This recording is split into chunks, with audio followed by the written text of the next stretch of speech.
1 Oktober 1965, dini hari. 6 Jenderal Angkatan Darat diculik dan dibunuh. Siapa dalang sebenarnya? Letko Untung, Komandan Pengawal Soekarno, mengklaim ini operasi penyelamatan revolusi. Tapi benarkah Soekarno yang memerintahkan? Atau ada kekuatan lain di balik tragedi berdarah ini? Simak fakta-fakta kontroversial yang mungkin belum pernah Anda dengar.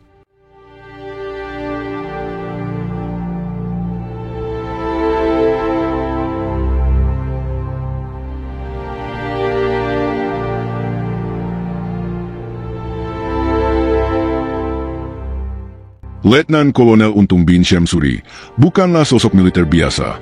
Ia merupakan perwira menengah yang menjabat sebagai Komandan Satuan Batalion 1 Pasukan Cakrabirawa, yakni pasukan elit pengawal Presiden Soekarno. Kedekatannya dengan lingkaran istana membuatnya memiliki akses langsung terhadap perkembangan politik tingkat tinggi.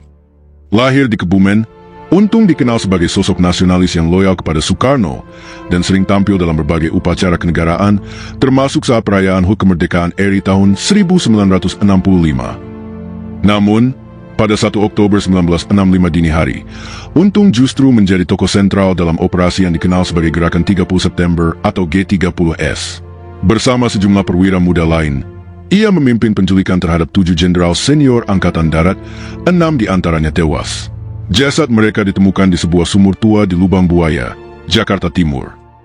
Operasi ini tidak hanya mengguncang pucuk pimpinan militer, tetapi juga menjadi titik balik yang dimanfaatkan oleh Mayor Jenderal Soeharto untuk mengambil alih kendali militer dan, kemudian, kekuasaan negara. Dalam siaran radio RRI pada pagi hari tanggal 1 Oktober 1965, Letko Untung mengklaim bahwa tindakan tersebut dilakukan untuk menggagalkan rencana kudeta oleh apa yang disebut sebagai Dewan Jenderal, sekelompok petinggi militer yang dituduh berencana menggulingkan Presiden Soekarno pada Hari Angkatan Bersenjata, 5 Oktober 1965. Menurut Untung, kelompok ini diduga telah bekerja sama dengan kekuatan asing, terutama Amerika Serikat dan Inggris, dalam skenario neokolonialisme baru yang mengancam kedaulatan Indonesia. Letko Untung menyebut bahwa gerakan ini adalah bentuk penyelamatan revolusi, dan bahwa ia bertindak demi mempertahankan garis politik Soekarno, termasuk kebijakan Nasakom, nasionalisme, agama, dan komunisme, yang saat itu menjadi landasan ideologis negara. Salah satu pertanyaan terbesar yang masih diperdebatkan dalam sejarah Indonesia adalah, sejauh mana Presiden Soekarno mengetahui atau bahkan merestui rencana gerakan ini? Meskipun Letko Untung berasal dari Satuan Pengawal Presiden dan dekat dengan istana, tidak ada bukti tertulis atau pernyataan resmi yang menunjukkan bahwa Soekarno secara langsung memerintahkan penculikan atau pembunuhan para jenderal. Namun, sejumlah fakta menarik menjadi bahan spekulasi. Soekarno tampak tenang ketika diberitahu tentang gerakan ini pada pagi hari 1 Oktober. Ia sempat bertemu dengan tokoh gerakan di Halim Perdana Kusuma, yaitu Brigjen Suparjo. Ia tidak serta-merta mengecam gerakan tersebut dalam pidato resminya, dan justru menyerukan ketenangan serta persatuan. Sebaliknya, Soeharto dan pihak Angkatan Darat segera memanfaatkan kekosongan dan kebingungan untuk menuduh Partai Komunis Indonesia sebagai dalang, dan melakukan konsolidasi kekuasaan yang berujung pada pembersihan besar-besaran terhadap unsur-unsur kiri dan pendukung Soekarno. Dalam narasi Orde Baru, Letko Untung sering dicitrakan sebagai simpatisan atau bahkan agen PKI. Namun, penggambaran ini masih diperdebatkan oleh sejarawan kontemporer. Beberapa pendapat menyebutkan bahwa dia tidak memiliki hubungan struktural dengan PKI, melainkan lebih sebagai perwira nasionalis yang terjebak dalam intrik politik militer antara faksi Angkatan Darat dan pendukung Soekarno. Proses pengadilan militer terhadap Letko Untung juga menyisakan tanda tanya. Apakah ia benar-benar mengetahui keseluruhan rencana dan konsekuensi dari gerakan ini? Ataukah dia hanya menjalankan operasi terbatas yang kemudian dimanipulasi menjadi alasan legitimasi pengambil alihan kekuasaan oleh Soeharto? Peran Letko Untung dalam G30S adalah cerminan kompleksitas politik Indonesia pada pertengahan tahun 1960-an. Ia bukan hanya pelaku, tetapi juga korban dari benturan ideologi, kekuasaan, dan militerisasi politik yang membentuk arah sejarah Indonesia modern. Apakah ia pengkhianat, idealis yang gagal, atau pion dalam permainan kekuasaan? Semua itu masih menjadi bahan diskusi yang terus bergulir hingga hari ini. Tahun 1965 adalah puncak dari turbulensi politik, ideologis, dan militer dalam sejarah Indonesia modern. Presiden Soekarno berdiri di tengah pusaran konflik antar kekuatan yang saling mencurigai dan bersiap saling menyingkirkan. Untuk memahami dinamika ini, Kita harus melihat beberapa elemen krusial yang saling berkelindan dan menciptakan atmosfer penuh kecurigaan, ketegangan, dan persekongkolan. Nasakom, akronim dari nasionalisme, agama, dan komunisme, adalah proyek ideologi Soekarno untuk menyatukan tiga kekuatan besar yang ada di Indonesia. Dalam pandangan Soekarno, ketiga unsur itu adalah representasi dari kekuatan rakyat yang tidak boleh saling menyingkirkan, melainkan harus bersinergi demi revolusi yang belum selesai. Namun dalam praktiknya, Nasakom justru memperbesar jurang di antara kekuatan-kekuatan tersebut. PKI tumbuh pesat di bawah perlindungan politik Soekarno. Partai ini berhasil membentuk organisasi-organisasi massa yang sangat militan dan memiliki pengaruh besar, termasuk dalam angkatan bersenjata, terutama di kalangan bawah. Angkatan darat, terutama elitnya, melihat pengaruh PKI sebagai ancaman langsung. Mereka tidak hanya membenci ideologi komunisme, tetapi juga khawatir terhadap rencana PKI membentuk angkatan kelima, rakyat bersenjata, yang dapat melemahkan dominasi militer konvensional. Kekuatan Islam, seperti NU dan Muhammadiyah, semakin gelisah dengan kedekatan Soekarno dan PKI. Banyak ulama dan santri menjadi sasaran tekanan politik atau agitasi dari kelompok-kelompok kiri. Alih-alih menciptakan stabilitas, Nasakom menciptakan medan konflik ideologis yang mudah meledak. Isu Dewan Jenderal menjadi salah satu tema utama menjelang peristiwa G30S. Disebutkan bahwa sejumlah jenderal Angkatan Darat, termasuk Jenderal Ahmad Yani dan Jenderal Ahan Nasution, tengah merencanakan kudeta terhadap Soekarno, memanfaatkan kondisi kesehatan presiden yang memburuk. Propaganda ini mendapat gaung besar dari media-media yang dikuasai PKI, seperti Harian Rakyat. Bahkan tokoh-tokoh PKI seperti D.N. Aidit secara terbuka memperingatkan tentang adanya konspirasi militer pro-Amerika yang ingin menyingkirkan Soekarno dan menghancurkan revolusi. Namun hingga kini, tidak pernah ditemukan bukti kuat adanya rencana kudeta nyata oleh Dewan Jenderal. Tidak ada dokumen, komunikasi, atau rencana militer yang membuktikan niat itu. Bahkan dalam persidangan Mamilu terhadap pelaku G30S, dakwaan soal Dewan Jenderal tidak dapat dibuktikan secara faktual. Kecurigaan ini, walau tidak berdasar secara hukum, berhasil menciptakan legitimasi politik bagi kelompok tertentu untuk bertindak mencegah kudeta. Di tengah ketegangan itu, kondisi fisik Soekarno sendiri sedang menurun. Laporan-laporan intelijen, termasuk dari luar negeri menyebutkan bahwa Soekarno menderita penyakit ginjal dan jantung. Hal ini memicu munculnya berbagai manuver kekuasaan.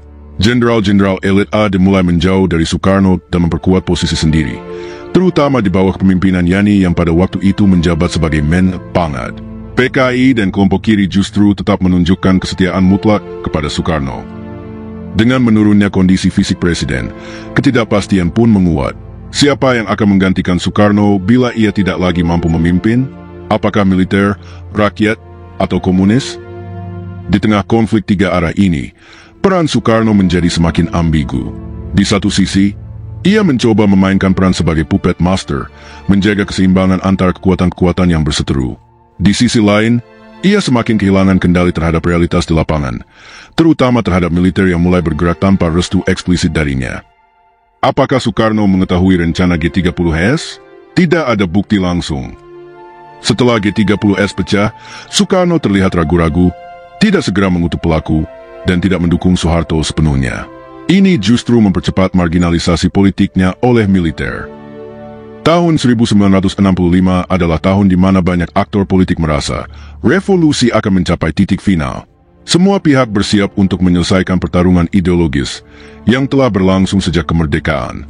Di tengah itu semua, Soekarno berdiri sebagai simbol nasional, tetapi juga sebagai pemimpin yang terjepit dan akhirnya tersingkir oleh kekuatan yang ia pikir bisa dikendalikan.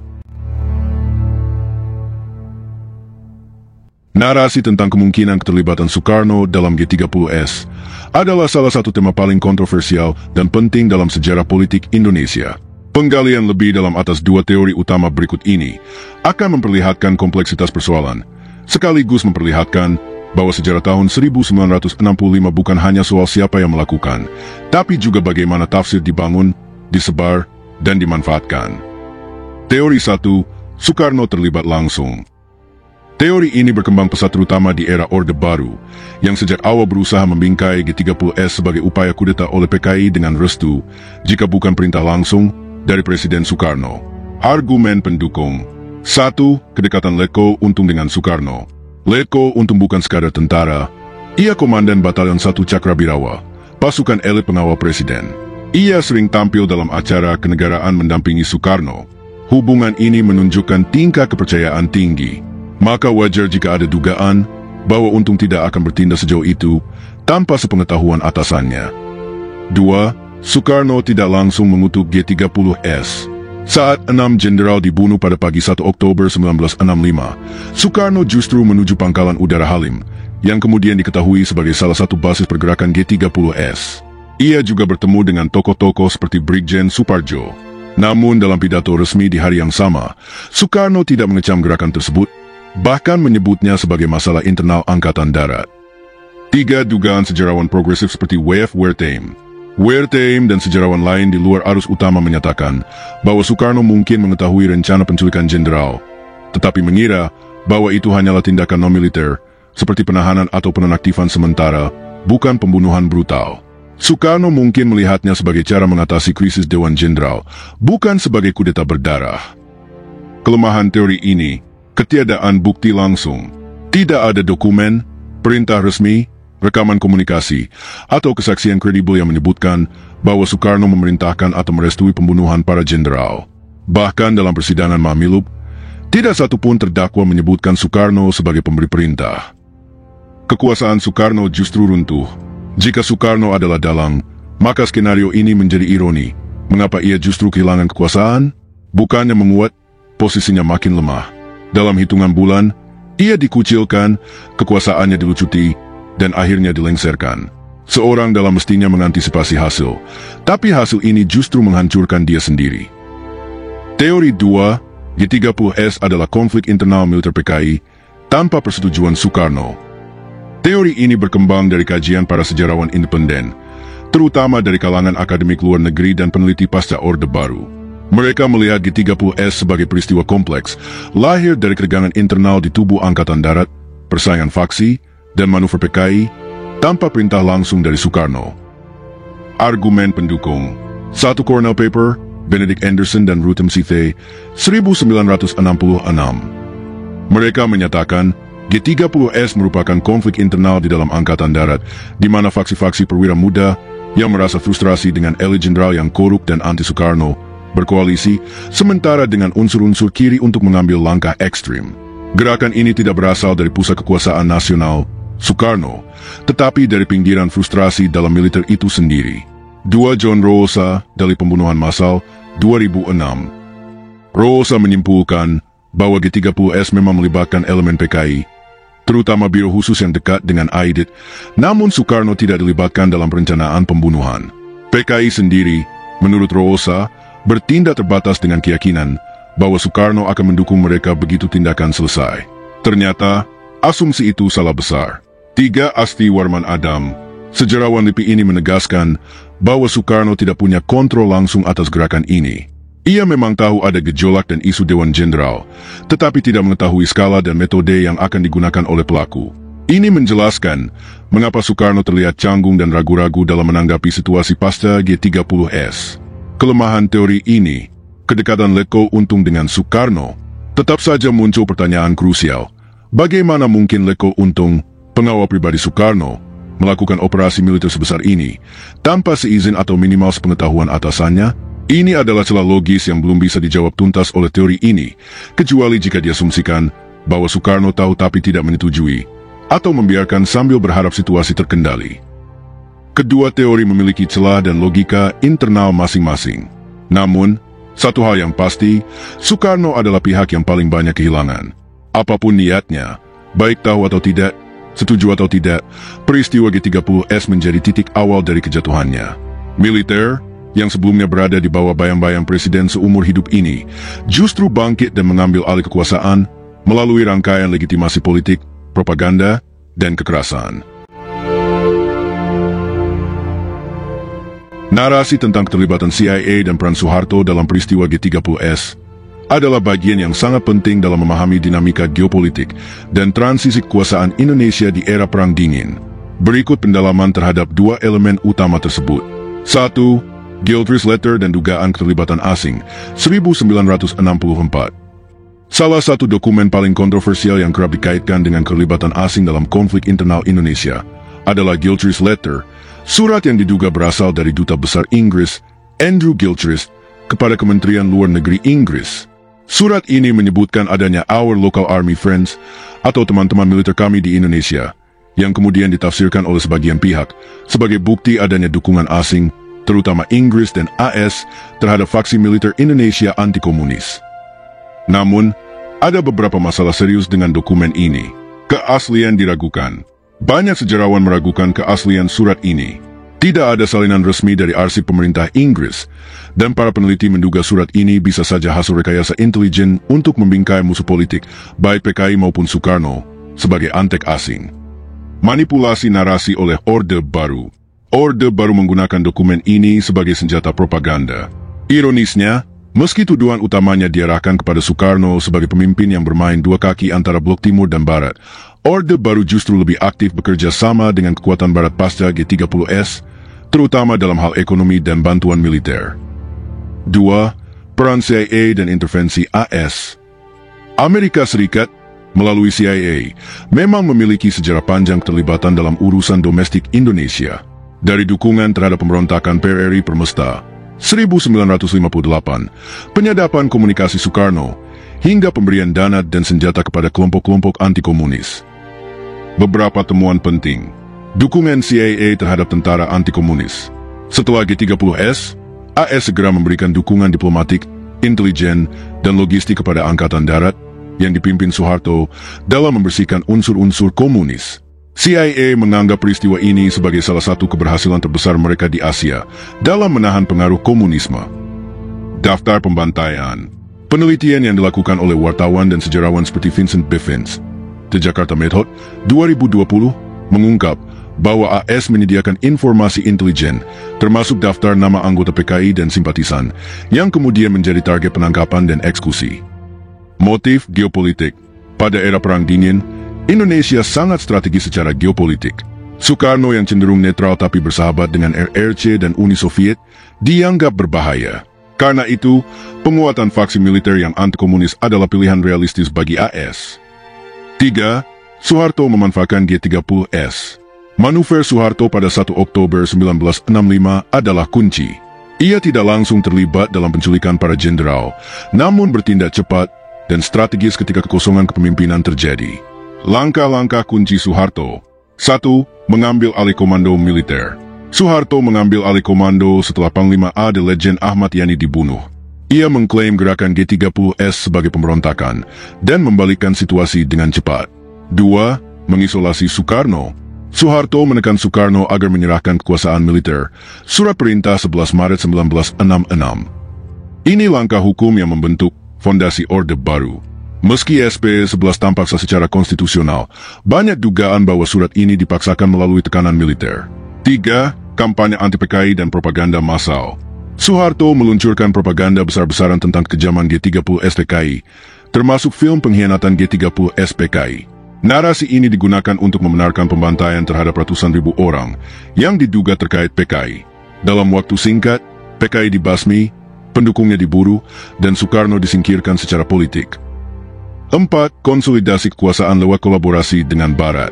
Begitu Soekarno dilemahkan, Soeharto membuka pintu selebar-lebarnya untuk investasi asing dan bantuan Barat. Ia dianggap lebih rasional, anti-komunis, dan pragmatis, cocok dengan agenda ekonomi neoliberal pasca 1965.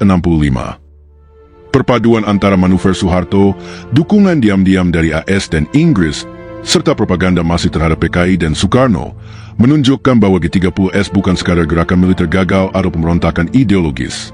Ia adalah kudeta merangkak yang memanfaatkan kekacauan, membentuk narasi, dan membuka jalan bagi rezim baru yang pro-barat dan anti-komunis.